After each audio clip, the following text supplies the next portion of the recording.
Je me demande combien de fables de La Fontaine au total ils ont adapté cela. La cigale et la fourmi, et apparemment les chargés de traduction n'ont pas vu le S, parce qu'il y a quand même pas mal de différences entre la fable et ce court-métrage. La fable, elle est très sympathique en soi et tout le monde la connaît par cœur presque.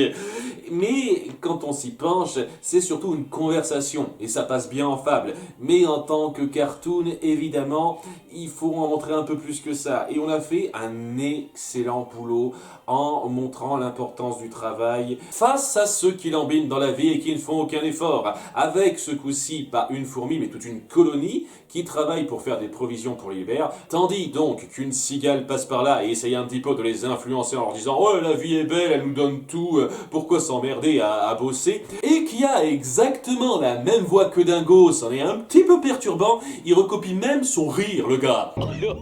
Fais-toi beau, viens faire la fête. Je sais pas, t'aurais peut-être pu avoir quelques inflexions différentes. En tous les cas, voilà, il y a une confrontation entre la cigale et les fourmis avant la bise en question. Et surtout la reine des fourmis, celle qui dirige le coin et qui se dit ouais, s'amuser comme ça stupidement sans réfléchir au lendemain, c'est pas pour nous. Et lors du moment où la bise fut venue et il se trouva fort dépourvu, notre ami cigale, il finit par crever de froid, rêver de manger, être au bord de la mort, et c'est là qu'il vient taper à la porte de la colonie de fourmis, qui l'accueille avec quelques réserves au début, mais c'est là qu'il y a un petit rebondissement par rapport au conte d'origine. J'ai beaucoup aimé cette façon de rebondir là-dessus, de changer un petit peu le cours des choses en voulant conserver le même mot de fin, le même message. Et je trouve ça plutôt touchant et j'ose même dire une amélioration par rapport au matériau de base. Sincèrement, j'ai apprécié la mise en scène de comment ça se mettait en place,